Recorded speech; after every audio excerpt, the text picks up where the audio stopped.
Stress. What is stress? Stress, worry, and anxiety are all part of our fear response.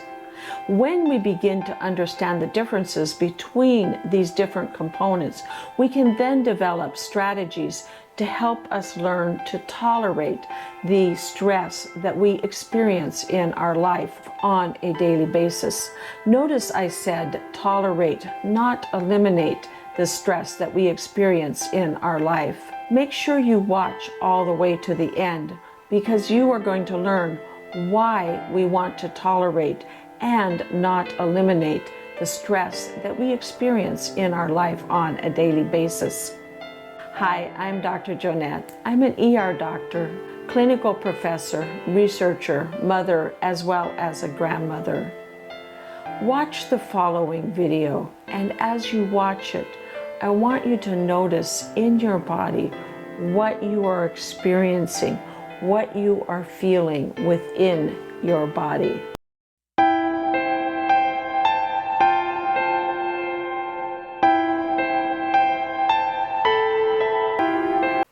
After watching the video, did you notice what was happening inside of you? Did you notice if your heart might have been pounding, or maybe your breathing increased? Possibly your hands felt sweaty, or you clenched your fists, or maybe your stomach knotted up. Possibly you couldn't even watch the video, so you had to cover your eyes or look away. Or maybe the video made you feel excited and inspired you to want to do some of the things that you saw in the video. What all of you were experiencing when you watched the video was stress. Stress is what we experience in our body when our threat detection system gets activated. It is part of the most primitive part of our brain, our amygdala, or emotional part of our brain. And when it's activated and when it detects a threat, it activates our fight, flight, or flee system of our nervous system.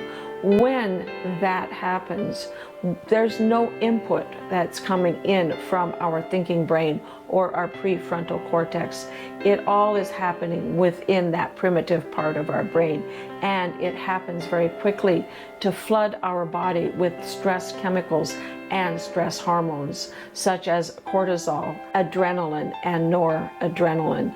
All of these chemicals flood our body to prepare us to survive that threat that has been detected in our environment. And because it happens and gets deployed very quickly, quite often it is inaccurate. Think about a time when maybe you were sitting at your desk, working at your computer, and someone totally engrossed in what you were doing, and someone came up behind you, tapped you on the shoulder, or said your name. You, in that moment, were startled and maybe jumped or even made an exclamation of surprise. Then, once your thinking brain had a chance to process what just happened, it realized that it was only your colleague asking if you wanted to go to lunch.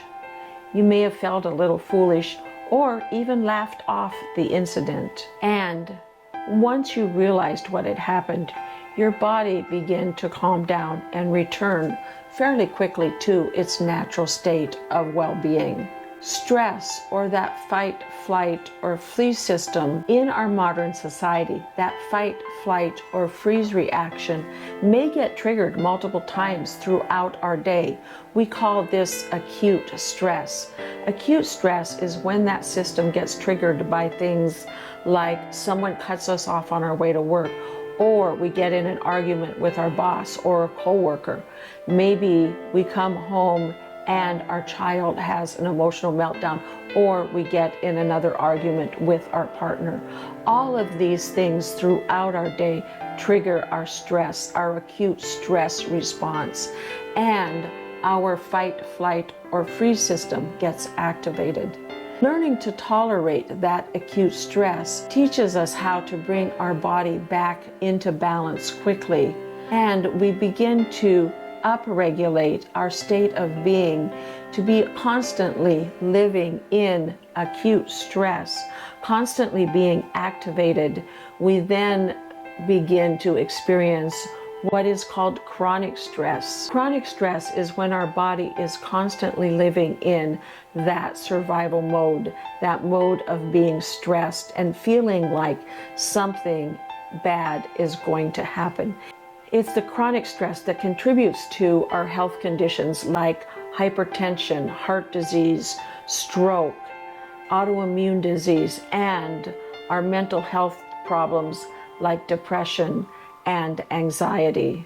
So learning to tolerate acute stress means that we teach our body how to come back down, that we teach our body how to come back quickly into balance. The reason we want to learn to tolerate that acute stress and not eliminate it is that we still often need to be able to respond quickly without thinking to a situation that may actually be threatening our survival, such as a car that comes around the corner, and if we don't jump without thinking, we might get run over. However, in most instances, activation of our threat system doesn't actually threaten our survival.